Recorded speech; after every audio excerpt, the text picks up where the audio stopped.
Hello and welcome to a brand new Arseblog Arsecast right here on arseblog.com. How are you? We are recording just after Arsenal's 3-0 Europa League win against Eintracht Frankfurt in the Europa League. Did I say it was the Europa League already? I think I might have. But, you know, that's fine. It was our 3-0 Europa League win in the Europa League against Eintracht Frankfurt, who are also in the Europa League. And let me tell you something here, folks. We are back. We are back, baby. After conceding 31 attempts on goal against Watford at the weekend, we restricted Frankfurt to a mere 24 efforts on goal. That's like, I don't know what percentage-wise. I'm going to guess like 24% fewer, is it? I don't know. I should look it up, shouldn't I? I don't know how to do it. I'm not good at maths. Oh, that's all I'm saying. I'm just guessing that it's around 25 or 24, 23% better, or 20 or 26. I don't know. I'm just saying it is better.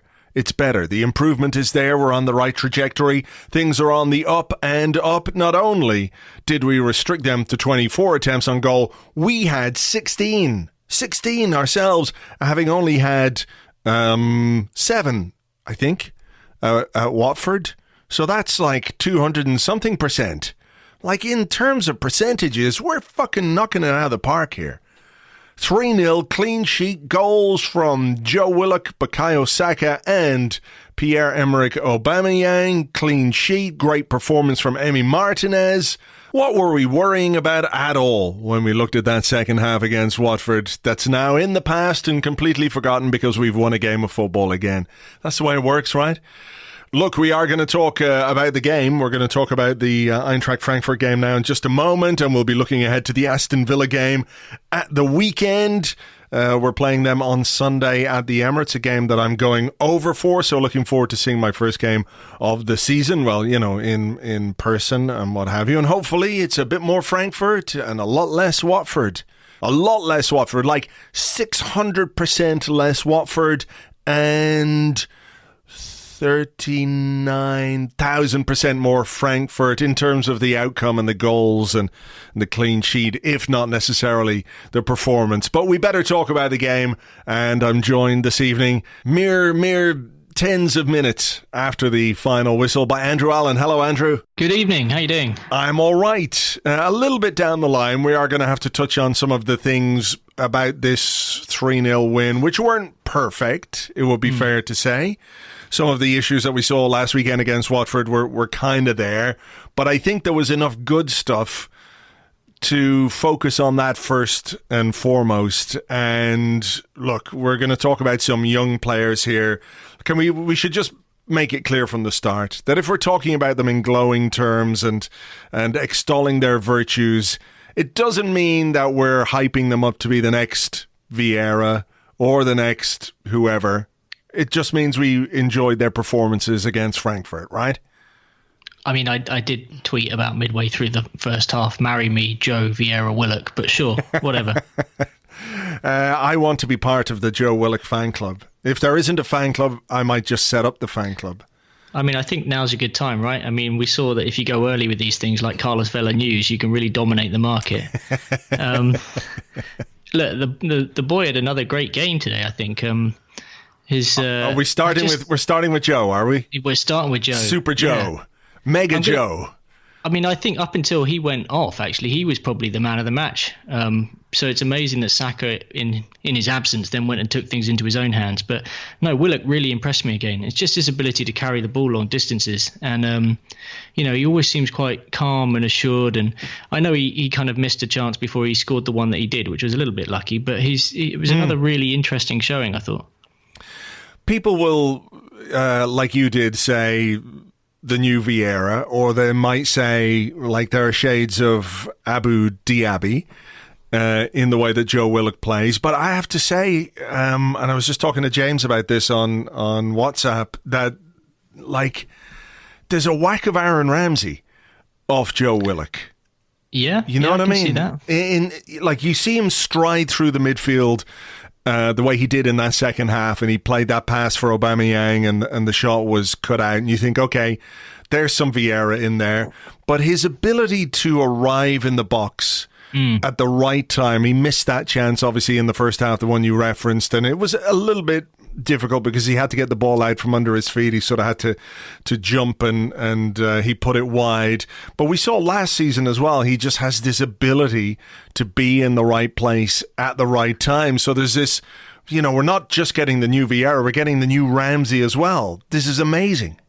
I mean, you watch him, and what becomes very, very clear is when an attack starts building up, he wants to be in the box. He wants to score the goal.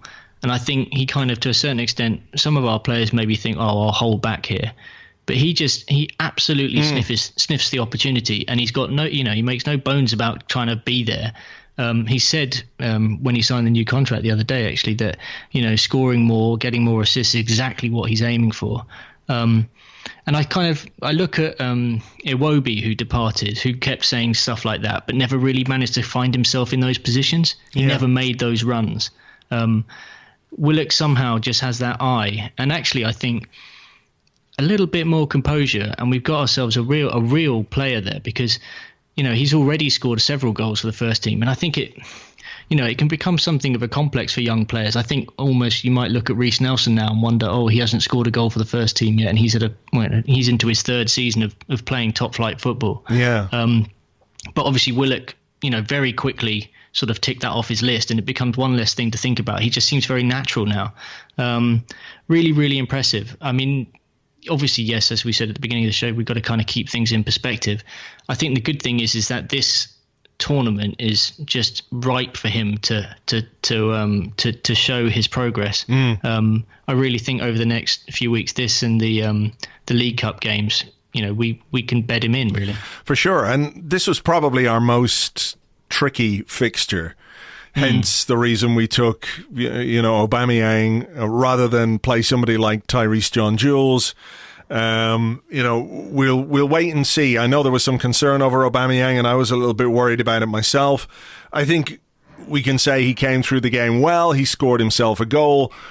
I think the wisdom of playing Aubameyang tonight will be evidenced on Sunday when we see what kind of a performance we get out of him then, because we're going to have to ask him to do 90 minutes against Aston Villa, because he's basically our only striker at senior level. Yeah. But that's a separate issue. I just want to stay on Willock for a moment. And I remember in the summer when I was watching him against Bayern Munich in LA and thinking, holy crap, something has happened here. Something's gone on with this guy, that it's either physical development, his maturity as a footballer.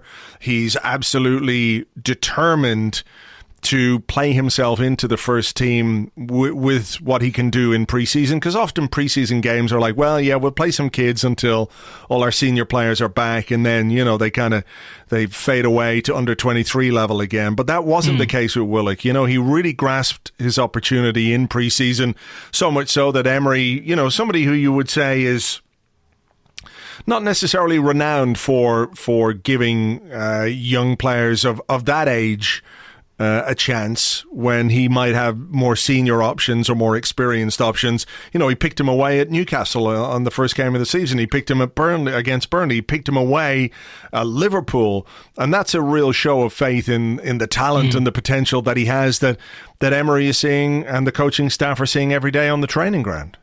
Yeah, I mean, I think a bit like Matteo Guendouzi at the beginning of last season, someone who had a good preseason. In fairness, actually, even Emil Smith-Rowe in preseason last year, they both kind of got early opportunities. After that, it was all on them to then deliver in the bigger games. And I think you have to say with Guendouzi at the beginning of last season and definitely Willock here, what you're seeing is players taking their chances. Now, is that down to natural talent? Are we just making it much easier, more comfortable for them to deliver on that? I mean, Mertesacker has spoken recently and often about kind of creating an environment for these players to thrive in. Yeah. I wonder if it's a little bit of that. But I mean, it's the fact of the matter is, I mean, we've got a nice little group of players there, and if we can just keep easing them into situations like this and they get more and more minutes, after a while you stop considering them as kids and they become kind of bona fide like first team regular options. And something like that happened with Iwobi, kind of under the radar. You sort of have a couple of appearances and then suddenly, bang, like they're a first team player, and you stop thinking of them as a kind of, oh, will he get a game, an exciting prospect? Yeah. I genuinely impressed by Willock. Really, really am. It's if we'd signed him in the summer, you'd be saying that's a £30 million player right there, right? Yeah, well, I mean, in the current market, you don't get much for that kind of money. And you're absolutely right. And the fact that he's come through the academy and he's signed a new deal is really, really promising. And I think the new deal has got to be something that gives him a lot of confidence as well about, his future at the club. And I tell you, one of the things that I really liked about his performance against Frankfurt was the fact that he got a booking, and it was maybe a little bit harsh. But where did he get the booking? He was covering the right back position. It's something I noticed during the summer as well, that he will really do his defensive work also.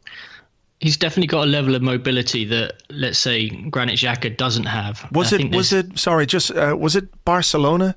Was it the Barcelona game where he made an amazing clearance from almost underneath the crossbar, and it was just simply down to him, being aware of where the play was and where the ball was going and where he needed to be. I mean, he's a player also who has absolutely no qualms in going really deep to get the ball and seems very comfortable being able to pull it away from those situations. And then looks as equally comfortable in and around, the final third of the pitch when we're attacking. So to have those qualities, to find a box-to-box midfielder in your academy like that is a genuine gem. Yeah. The key now, I guess, is, obviously you just hope that he keeps building his confidence. And the other thing is just he has to avoid an injury, because it tends to be at this age that injuries, once they knock you out of your stride a little bit, it can really take a toll. I mean, I think Emil Smith-Rowe's development has probably been put back by quite a bit by the injury that he picked up, which took him out for 6 months. So, I mean, there's nothing to suggest he will pick one up, because he seems like a much, much stronger, more physical presence than he did this time last year. Yeah, that's true. Just before we move on to Saka, Smith-Rowe got his first start for, I don't know how long. It's been a while since he started a game of football, because he went on loan last year to Germany and barely played because of the hip injury that he had. A sort of a quiet game, as you might expect, but good to see him back. And there was a moment, I think, in the second half where he really showed a nice turn of pace down the right-hand side to win the ball, and not much came of it. But you can see that the talent is there, and with the Europa League being the way it is, with our need to preserve, if you like, our key players, our senior players for the Premier League when we play the other teams in this group, Standard Liège and Vitoria. You don't want to take anything for granted, but those are games where you can really throw in young players. So you're looking at Smith-Rowe hopefully staying fit and getting another 5 or 6 games, playing in the Carabao Cup, playing in the Europa League games, and sort of trying to get himself back to where he was before that injury. Yeah, absolutely. And, as was the case with Willock, I mean, he's got goals under his belt already, so he doesn't have to worry about that. He should, to a certain extent, be able to play relatively relaxed. He's an attacking threat. He's got really good feet. He seems relatively calm on the ball. I think for him, it really is, as you said, just all about maintaining his fitness. I mean, this niggly groin problem, I don't know if it's been the same one for the last, it's coming up to a year. It's kind of blighted him on and off. Because he made a real impression in the Europa League last year. I remember that the games against Karabag and was it Vorskla? He was a real threat. Coming in off the right hand side. In the preseason, we'd seen him kind of playing in a more of a central position. So again, like Willock, he's got all the ingredients. It's just about putting them together and playing regularly. Were you a little bit surprised not to see Reiss Nelson start? A little bit, but then I feel like he must be seeing in training what Saka's been doing and wondering whether Saka needs a chance. He's going to have to take a chance at the expense of someone else. The natural position for him on that pitch was to play on the left side of the attack, as was the case with Nelson. I kind of felt like this was more a case of there's another game coming up in a week's time, whatever it is, less than a week's time, against Nottingham Forest, and I can fully see Nelson playing that game. It's possible Nelson might even start at the weekend against Villa. I was maybe slightly surprised, mostly because I guess he has experience in Germany, right? I think he'd probably played against Frankfurt during his time at Hoffenheim. A little bit of surprise. I mean, it's Arsenal fans are probably all wondering the same thing: is when's Reiss Nelson going to explode for Arsenal like he did for Hoffenheim? There's a slight worry, I guess, in the same way that there is about Pepe. You're kind of just waiting for that first goal, that first moment to cling to. Yeah. But I mean, what can you say? I mean, Saka took his chance tonight, and right now you'd say who should play against Aston Villa if you had a toss-up between those two, and you'd probably say Saka. Well, yeah, given what he did in the second half in particular. Like I thought he started quite slowly, it has to be said, which is normal and understandable. But whoa, spaceship going by. I mean, I felt, kind of about halfway through that first half as the game got more and more stretched. Sorry, there was just it sounded like a spaceship going by outside your window there. 2 seconds, let me just... No, it's okay, it's fine. I'm just fine. It's just you completely ignored what I said about the spaceship. And I think the mic actually just went dead for a second as well. Oh, really? Okay. Well, let's not worry about it. This is all part of the podcasting fun. I'll leave it in. Okay. We were talking about Saka, and I was saying basically that I thought... he started the game a little bit slowly. It took him a little while to get into it. But when he did get into it, it was like, oh, my goodness. The second half was just sensational from him. I know he was involved in Willock's goal. And I suppose he will he be credited with an assist for that? Because it was the final pass to... I mean... It would be criminal if they didn't, because actually when you see where he picks up the ball and the turn that he does to then make space to then play the pass, it really is like you couldn't have asked for more from him in that particular situation. It was fantastic. Yeah. Yeah, I mean, he did brilliantly taking the ball from deep and giving the ball to Willock, who still had quite a lot to do. I'm sort of going at it from the point of view where the one for the assist for Aubameyang in the second half, late in the game, that's, like... a true assist. You put the ball through to the man and the man just finishes, whereas there was a bit more for Willock to do, but it's to take nothing away from what Saka did before giving the ball to Willock. That combination down the left-hand side, again, Joe Willock, you think about where he was when he picked up the ball as well. From the attacking left-sided midfield player. That's where he's picking up the ball, and he's in the right back position. He's in central midfield. I must look up the heat map for Joe Willock. But I've just looked up the chances created for Saka and Willock, and both of them topped the game. So Saka was with 5, Willock was with 3, and I mean, creating 5 chances in a game is pretty spectacular at 18 years old. 2 of them obviously leading to goals. Yeah, it really is. Just as a note, Reiss Nelson scored against Eintracht Frankfurt last season. There you go. So, So he's already proved himself there. Then. Yeah, exactly. Yeah, he knew he didn't need to do it against. He didn't need to do it against Frankfurt again. But yeah, I mean, Saka is a guy.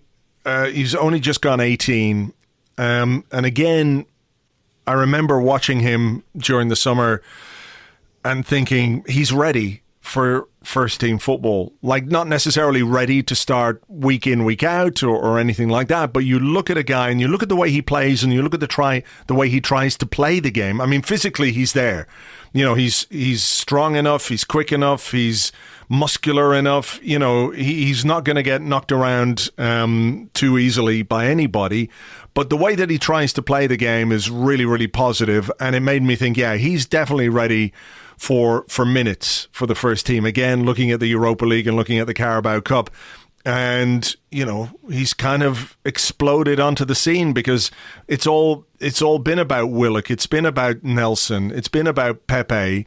And here's this guy who's just come, not out of nowhere because we all know who he is, but he hasn't had too many chances.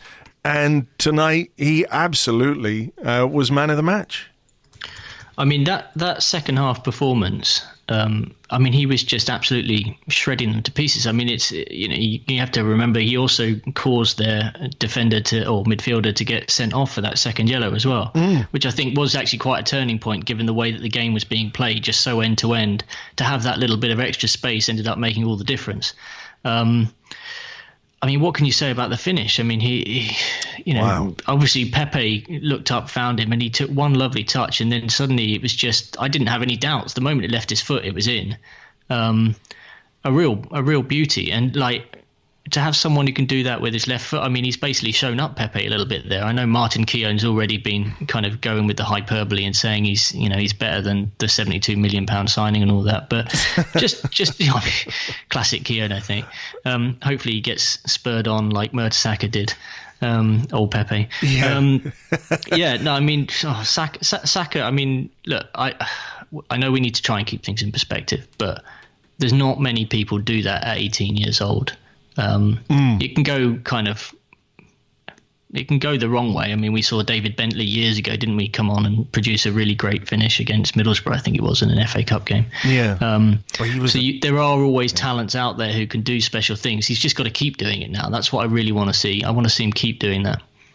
Well, I think we all do. And it's, it is one of those things where when you sort of have doubts about other things, and we will come to those in a moment, when you have doubts and when you have concerns and when you're worried about, the fact that we're not that great defensively and midfield, the shape of midfield isn't quite what you would expect it to be, you look for things which excite you, and you look for things which are positive, and you look for things which give you enthusiasm and make you look forward to games. And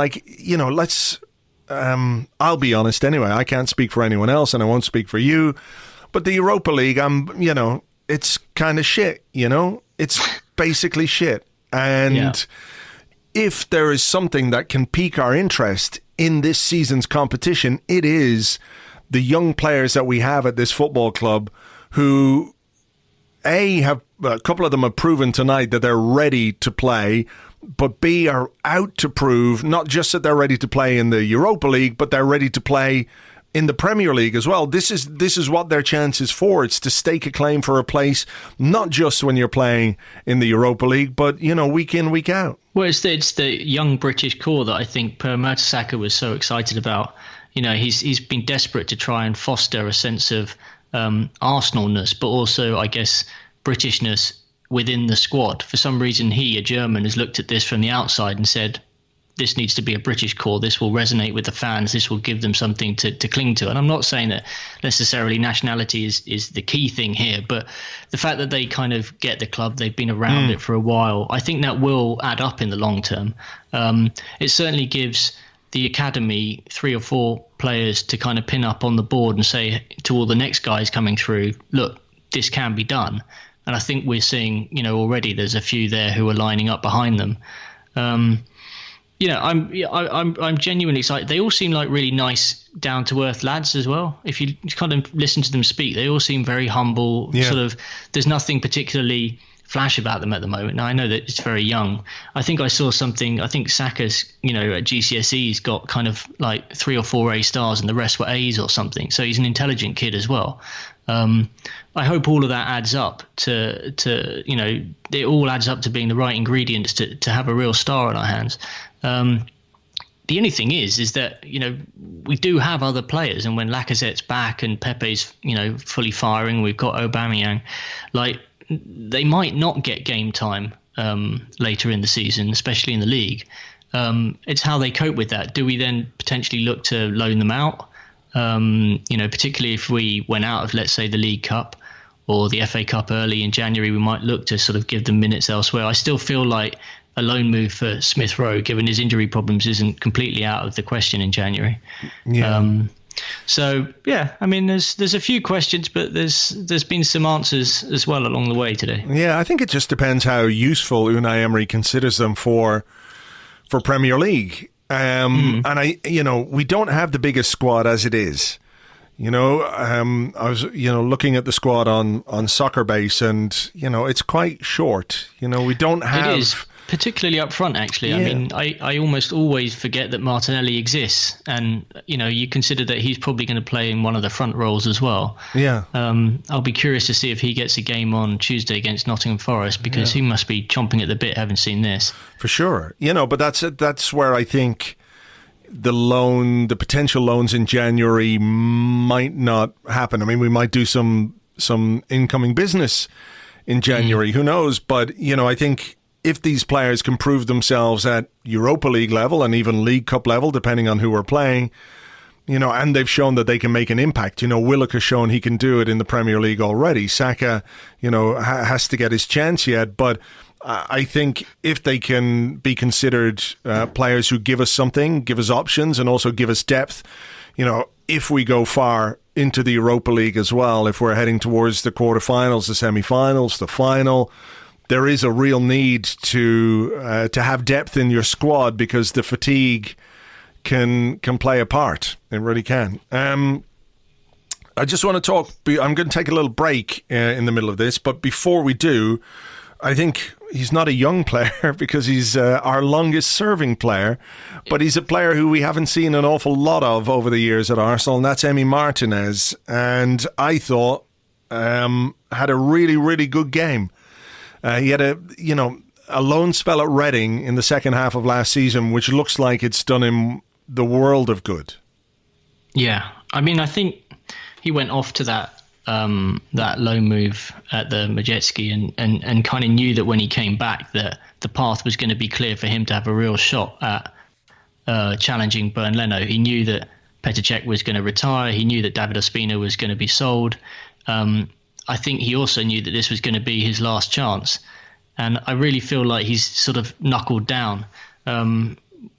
I mentioned actually to you in a private chat this morning that, I'd been reading an article by James, Gunnerblog James, on The Athletic, and that was all about Emi Martinez. And, you listen to you read about the preparation that he's been making and the guys that have been working with him, and I think he genuinely feels like he can challenge Leno now. Yeah. Well, that's what he wants. His handling tonight was unbelievable. I mean, he didn't put there wasn't a single drop ball, I didn't feel. No, high crosses, low crosses, like he was everything. There. He read everything brilliantly. He was brave when he had to get down at the feet of an attacker. He made some very good saves.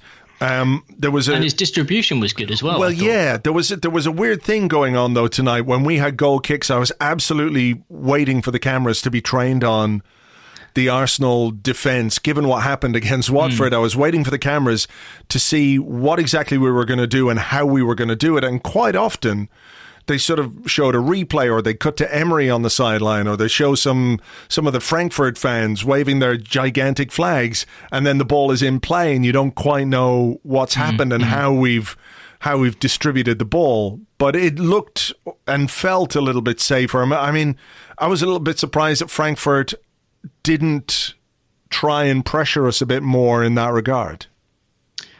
Yeah, I mean, I mean, the game was so open that actually it wasn't like they weren't struggling to make chances, right? Yeah. I mean, they didn't even need to press us there, and they still managed to get the ball in dangerous areas and push forward. I mean, back on Martinez. I mean, I guess when I was thinking about the distribution, it wasn't just with his feet. You actually watched the way that he sprung the final attack for the Aubameyang goal. Yeah. He was very quick to claim the ball, and then he had the awareness to see Xhaka was moving forward and in space, and he gave it to him quickly. There was no kind of I'm going to hold on to the ball now because it's the last minute and we're winning 2-0 and I'm going to waste time. He thought, let's just go for this. And I like that. I like it when a goalkeeper's kind of proactive. I like it when a goalkeeper kind of looks in those situations and goes, okay, I trust my teammates. They can go and there's an opportunity here. I guess his next chance is Tuesday. Yeah. And then after that, he's biding his time, isn't he, really? A few more Europa League games, but he's basically waiting for an injury, which is the weird life of a goalkeeper. Well, I still don't think that Emery's going to necessarily change his mind about who's number one. No, I don't think so. But that's how Leno got in last season over Cech. Yeah. And obviously there was a sort of natural attrition with Cech retiring. But, it's good if we have a goalkeeper who can put some pressure on the number one. Mm. So, look, we'll see. I think it's one of those things where you kind of go, well, we've had that discussion, haven't we, about, like, it would be good to have a really clear number one goalkeeper. But at the same time, if that goalkeeper feels comfortable and isn't under any pressure for his place, then complacency can potentially set in. Look, I'm going to take a little break here, and then we're going to return and talk about some of the things against Frankfurt which weren't quite as positive as Saka and Martinez and Joe Willock. Okay, we are back, and in this second part, we're going to look at some of the things that happened against Eintracht Frankfurt, which weren't necessarily as positive as young players making themselves lifelong heroes to all of us until their next game anyway. But, going back to Martinez very quickly, when your goalkeeper has an outstanding performance, it's usually because your goalkeeper is kind of a bit busy. And he was a little bit busy. Eintracht Frankfurt had 24 attempts on goal to our 16, which is still a lot, though, and that is a problem that we're going to have to face up to, and it's something that Unai Emery is really, really going to have to get on top of. In mitigation, I guess you would say it's a back four that didn't or has never played together before. Chambers is really not a right back, and I kind of feel for him being played there. He's willing, he runs, but he can be exposed defensively. He certainly was in the first half. Very good on the ball, though, it has to be said. But, Mustafi and Luiz, I don't think did anything particularly wrong, but on paper it's the kind of central defensive partnership that would give you the shits. Kolasinac at left back. But, it's not just about the back four. It's about the ball getting to those areas where the back four can be exposed. So, again, we have issues in midfield where I think it's organisational, because I would have said I thought Xhaka played quite well. I thought he had a good game. I thought Torreira looked a little bit rusty at times, a little bit sloppy, but, he was all right. Joe Willock was good. He did his work.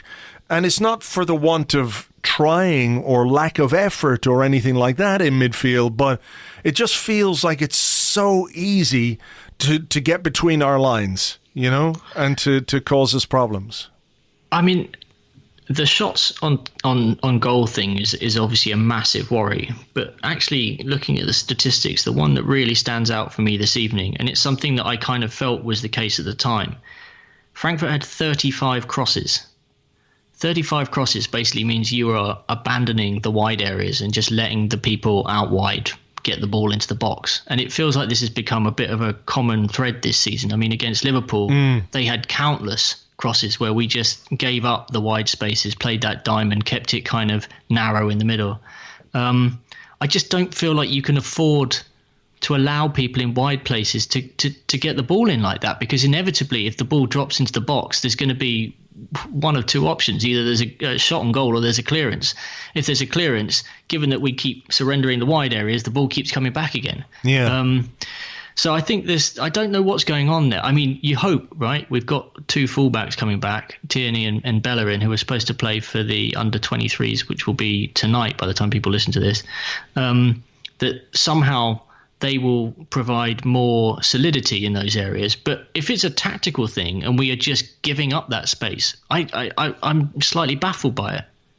Well, we did against Liverpool deliberately, I think, by playing the diamond, and we let the fullbacks have it. And, it wasn't a strategy I was particularly happy about. But we also did it against Watford, where they had a lot of space left and right. Not so many crosses, but they tried to work the ball into our box. I mean, Unai Emery can't be blind to this. I can only assume that he's desperately hoping that he's well aware that all the other teams look at our fullback areas and they must go, there's a weak spot there.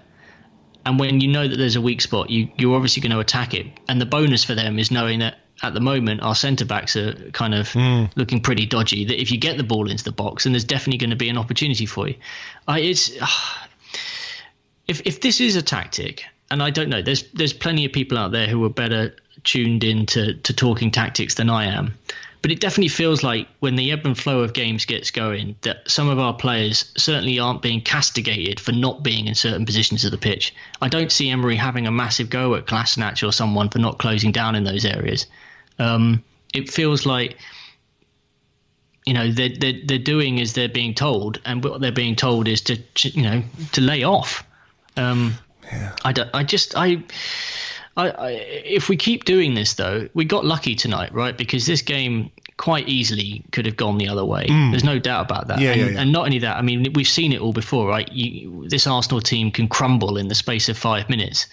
So one goal becomes 3, and you've gone and lost a game before there's 20 minutes left of the final, of the second half. It frustrates me because it is a negative, right? It is one of those things that will nag away at me until we play our next game, that we have this, looseness, I guess it is, that other teams know about it. And that, quite frankly, unless we week in, week out start working on this, it's going to be a problem. Like, other teams will try this again next week. Just because we've won tonight doesn't mean that other teams, bigger teams, better teams won't give us a much give us a similar examination. I'm waffling at this. No, but I know what you mean. It's the perception of what the team is, and how you can get at the opposition. And we look soft. We look easy to expose. We have done for quite a while.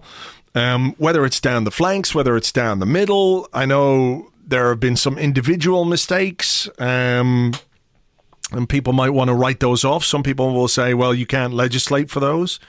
But I also think you can try and approach a game in a way which minimizes the potential for those mistakes to happen. And if you allow the opposition, let's say going back to Watford, if you allow a team to bombard you in terms of possession, in terms of crosses, in terms of getting touches in your own area, eventually at this level of football, whether the team is bottom of the table or not, they've got players good enough to punish you, or they will force you into making mistakes.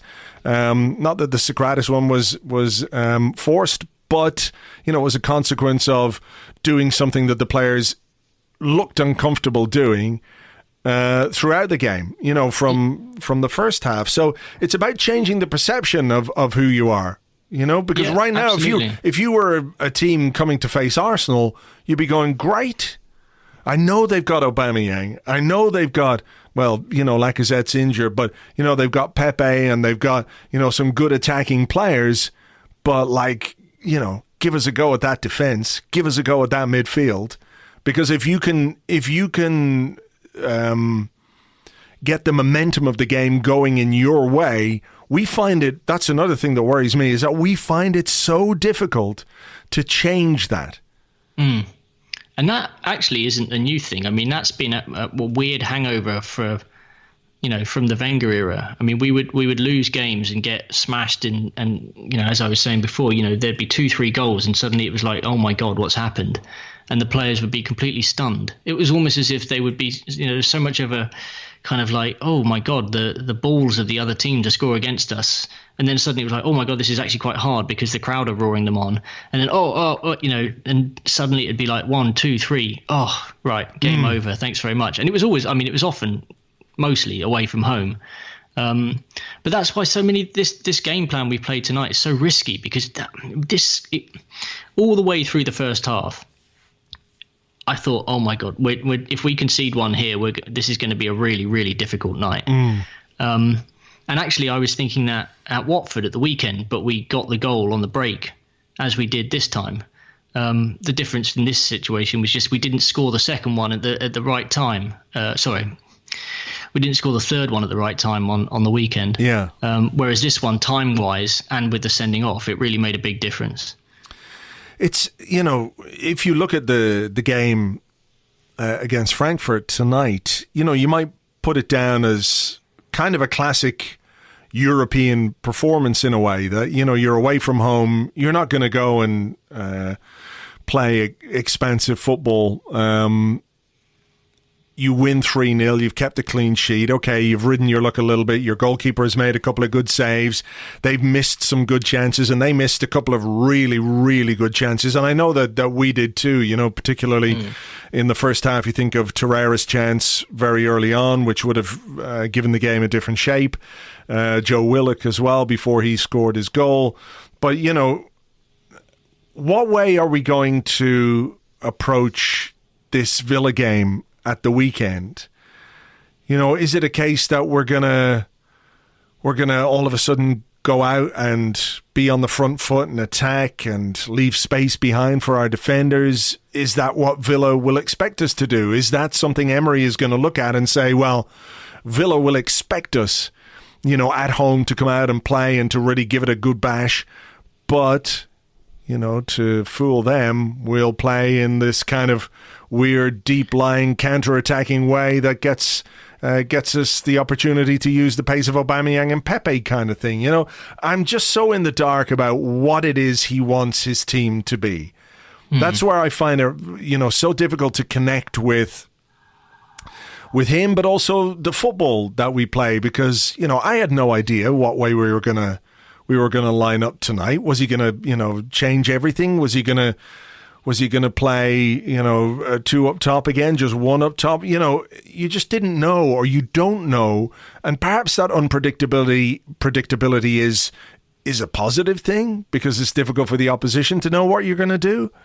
But I just find it so hard to connect with what Emery is trying to do with this team, because I don't know what it is. Yeah, I mean, it's hard to fall in love if you don't know the person, right? You're kind of. I think you're right. I mean, it's curious because it almost all, the wins seem to depend on certain players clicking and the chances being taken. But we could play 100 games in a very similar style, lose 50 of them 4-0 and win 50 of them 3-1 or something. Yeah. The only thing that seems consistent at the moment is the fact that we're going to concede chances. The rest of it all kind of it seems to be kind of butterfly effect stuff, right? Someone makes a great save and we go up the other end and score. The alternative being, a sliding doors moment or something, they go and score and then they go and score a second one. It is very unpredictable at the moment. And I think we need to kind of lay down something of a steady run of games. I mean, last year when we went, 22 games unbeaten, the weird thing about that was you kept watching us and going, we're not really playing very well here, but we're somehow grinding out some results. Yeah. I feel like we're more likely to excite now, but I don't see us actually being capable of just grinding out boring games. We're a very, very strange side, and I guess it's the result of us being incredibly top heavy, right? I mean, we knew that the defense was a problem, and it may well take another couple of windows to sort that imbalance out, but it seems weird that from a tactical point of view you can't try and do something to mitigate that. Yeah, I mean, look, I think the Frankfurt game was reminiscent of that run last season where we allowed the opposition a lot of chances, and had the opposition taken their chances last season, that run of games would not have been anywhere near as impressive. It reminded me of that. And then I'm thinking about what Emery must be thinking, and it's okay, I have to do something to make this team more defensively solid. We cannot give up 20, 25 attempts on goal in every game, because ultimately if you do that, you're going to let in more than you score, particularly if once again we were outshot by the opposition, which is another feature of the football that we're playing under Emery. So I'm thinking, okay, is he thinking, right, I've got to make the team more defensively secure? How do I do that while at the same time trying to play to the strengths of this team and this squad, which clearly, when we've got Lacazette fit, we've got this potentially fantastic strike trio up there. I know Pepe hasn't done it yet, but it feels to me like he needs a performance, or he needs a moment or something which will kickstart his Arsenal career. And in Aubameyang, we have one of the best strikers in the world, and we have to try and play to his strengths. So I'm just wondering, how is he going to marry those two things? How is he going to find the balance between needing to be more defensively secure and also making sure that we're not asking Aubameyang to run himself into the ground to get like 1 or 2 chances a game?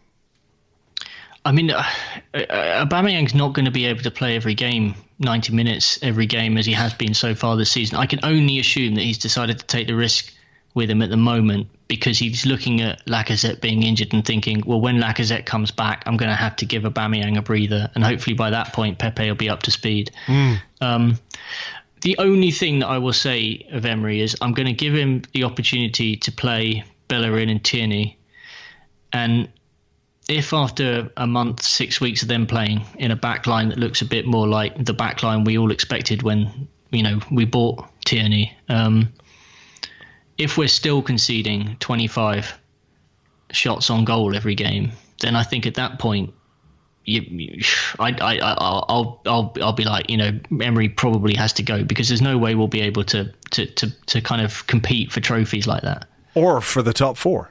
Or for the top 4, yeah. So, I'll give him the benefit of the doubt until he's got his first choice defence out there. But if that defence isn't coached to do what it needs to do, then I think we're going to have massive problems.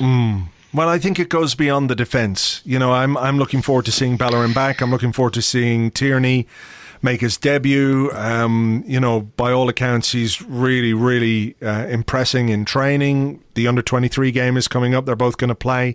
So that's really positive. We have to be careful as well. We can't just throw them in and expect them to be top class and right up to speed straight away. It's going to take them a little while. But, if we fall into the trap of thinking, well, if we get our fullbacks in and get a consistent back 4, and I'm not saying it won't help. Like if we could play the same back 4 on a fairly regular basis, that would be a real benefit to this team, no question.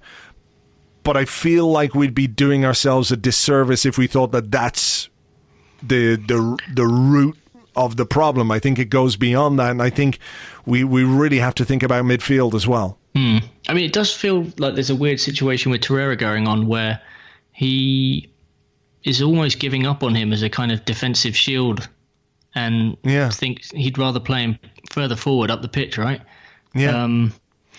I find that really curious, given that everyone thought that Torreira's reputation when he came to the club was to play as a kind of anchor man. But he obviously doesn't seem to kind of fancy him there. No, I think it's a physical thing. I've said this on the podcast with James. I think it's, he just wants a bigger guy in that position. But then I don't know why you can't play Torreira and somebody else, with two sort of deeper lying midfield players. Maybe he wants a bigger guy in there because he's instructed everybody else to let all these big crosses come in, and he needs a big guy in there. Yeah, that could well be it.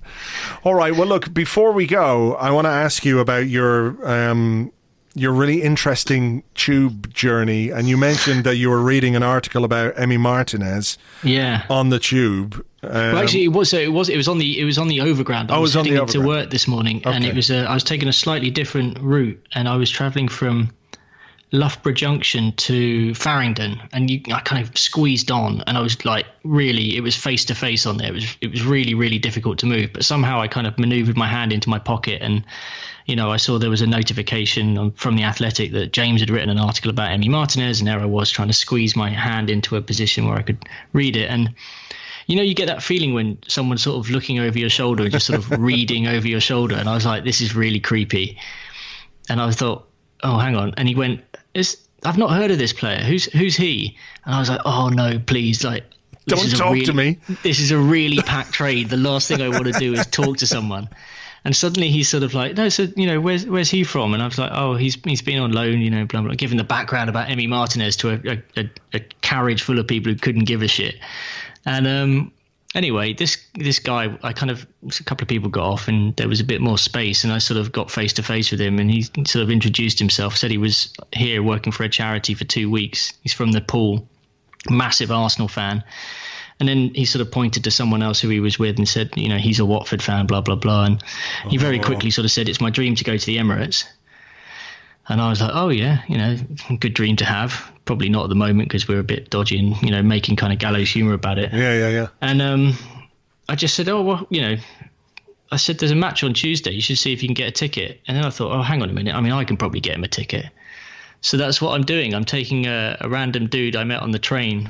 He's from the Pool and he's going to come with me to Arsenal next Tuesday. To see Arsenal versus Nottingham Forest in the Carabao Cup? Exactly. He seems very, very excited about it. So I will give you an update next week. But, the best thing about it actually is I went to check, see if I could get tickets. There was loads available, including the 2 seats next to me. So he doesn't even have to sit on his own. He gets to get the full Alan experience. Wow. I'll be yelling at the referee or something, and he'll be appalled. Hello, I am appalled from Nepal. Yeah, exactly. Yeah. Well, that's anyway, awesome. I hope he has a good time. I hope I don't ruin it for him. I hope Arsenal win. But yeah, should be fun. That's cool. What an amazing random act of kindness that was. Well, I figured if I do something nice for someone, maybe something nice will happen to me. Exactly. Pay it forward, man. It'll all come back on you in the end. Maybe it will be like a Gabriel Martinelli hat-trick against Nottingham Forest, and this guy from Nepal will just have a fantastic time. Exactly. Yeah. Right. Well, look, well done for that. I think that's really cool. And thank you for the chat. My pleasure. We'll catch you on the next one. Sounds good. See you later. Thank you very much indeed to Andrew. You can find him on Twitter at @AllenSport, and of course writing lots of stuff on Arseblog News, as well as being the co-host of his own podcast. Everyone's got a podcast these days, It's called the Left Field Podcast at leftfield_pod. If you want to find out more about that, it's about sport and stuff. So, if you like sport and you like stuff, then, give it a try. So this weekend we're playing Aston Villa. Given that we've just played, we don't know anything about team news or anything like that ahead of that game. 3 points, vital, of course, given that we dropped a couple away from home last weekend. We're at home.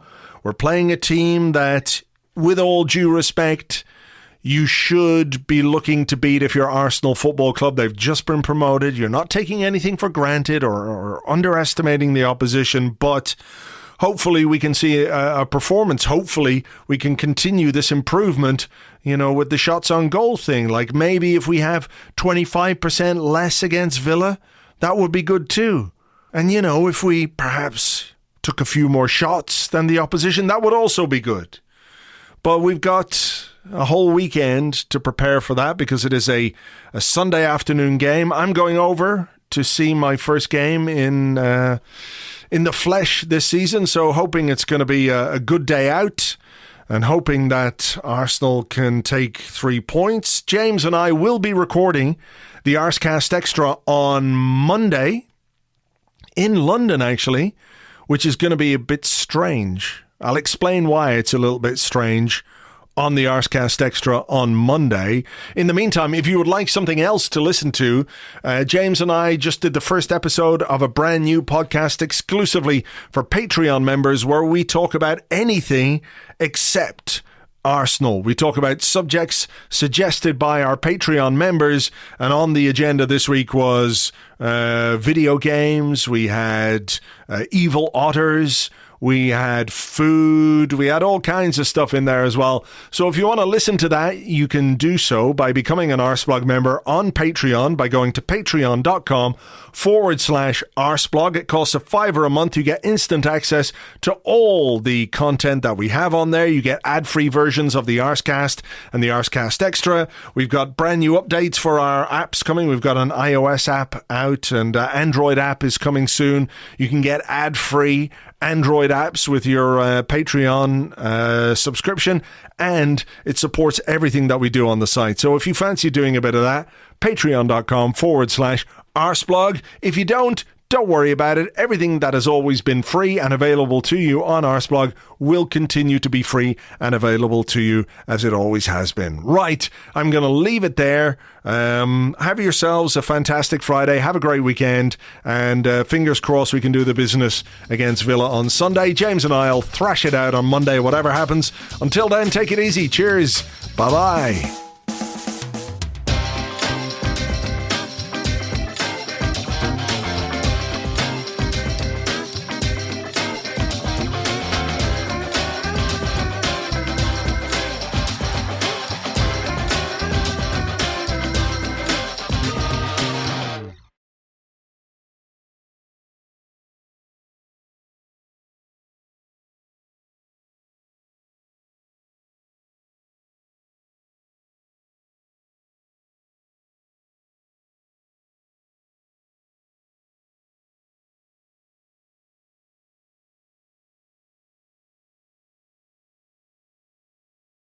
Good evening. Yes, I think it's a very good performance from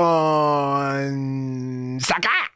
And also Willock play very well.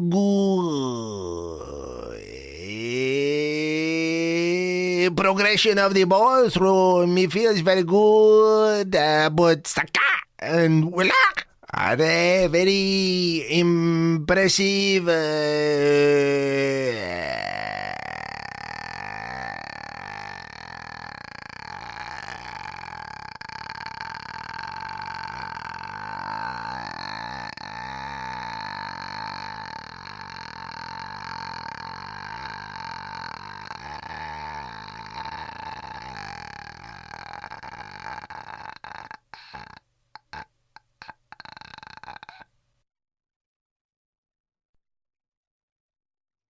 Good evening.